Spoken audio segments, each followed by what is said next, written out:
le protocole, c'est de féliciter l'adversaire, habituellement, blablabla, on dit toujours ça. Sauf que vous avez vu comme moi, qu'on a tremblé. Le premier match, alors que je ne m'y attendais pas, hein. C'est une équipe qui était encore dans sa demi-finale et la joie d'être dans une finale. On a vu au match retour à Nantes que l'équipe s'était recablée, elle était très agressive, elle était très en place, elle a joué sur nos faiblesses. Et dans le troisième match, ça a été un corps à corps avec, comme vous venez de le dire, de l'adresse d'un côté qui a peut-être fait basculer. Et quand il y a eu le retour de l'Hermine, c'est parce que Valentin Bigot a pris feu. Et donc cette arme sur le tir extérieur, elle m'a traumatisé tout au long de la série. Parce que c'est pas dans notre nature d'être très très adroit. D'avoir régulièrement des feuilles de stats rendues. On est passé en quart de finale avec un 4 sur 19, un 5 sur 21 dans les matchs. Voilà. Donc, félicitations à cette équipe qui a été un finaliste organisé, valeureux, à la hauteur d'une équipe de haut de tableau de Pro B. Voilà.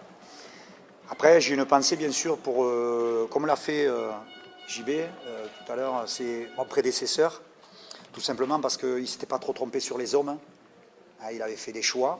Il ne s'est pas trompé sur les hommes, mais notre métier est d'une telle ingratitude que ça n'a pas pris. Voilà. Et là, quand vous êtes dirigeant, il faut passer à l'acte. Donc, ce qui explique mon arrivée. Et puis, après, arriver à une finale, aujourd'hui, j'ai dit aux gars, on l'avait rêvé. En tout cas, moi, je ne l'avais pas imaginé. Sauf qu'aujourd'hui, c'était le D-Day. Voilà, c'était le dernier jour. Aujourd'hui, celui dans lequel on attend les hommes. Le rendez-vous des hommes qui n'ont pas d'émotion. Et ce soir, je crois que nous n'avons pas eu d'émotion. En tout cas, nous les avons maîtrisées, les émotions, parce que quand il y a le retour, je crois que ça peut craquer. À un moment donné, ça peut craquer. Et la fin de match est à notre avantage. Voilà, elle aurait pu être, si on n'avait pas fait quelques erreurs, plus facile, sauf qu'en face, il y avait l'adversaire dont on a parlé. Ce qu'il faut savoir, c'est comment on a bâti l'équipe. C'est que lorsqu'on s'est dit qu'il fallait se renforcer, vous vous rappelez, à cette table, on disait toujours qu'on cherchait la personne qui pourrait nous amener du plus. Donc, cette personne, excepté l'accident de Robertson où on avait pris Goucher, on a pris un joueur antérieur. Et nous passions à 11 joueurs. Vous avez vu, l'Hermine a joué à 8. Et moi, j'ai toujours pensé que si on n'a pas des qualités de vitesse, d'explosivité, à un moment donné, il faut durer. Il faut durer dans un match. Donc, on est parti en se disant, celui qui sera au rendez-vous restera sur le terrain. Donc, on démarre avec un 5. Et puis, il y a des mecs du 5 que vous avez vu disparaître sur certains matchs qu'on n'a plus remis. Et on me pose souvent la question, mais pourquoi il ne joue plus lui? Parce qu'il n'est pas rentable dans des objectifs que nous nous sommes fixés. Là, nous sommes partis sur de la défense. TJ Sapp, par exemple, fait un match de rêve à Évreux. Le match à Nantes, 12 points. Il nous coûte 12 points sur le peu de temps où il est sur le terrain. 12 points directs. Valentin Bigot qui s'en va au rebond offensif, etc. Donc on dit, il ne joue plus. C'est pour ça qu'à la fin du match, on ne l'a plus vu sur le terrain à Nantes.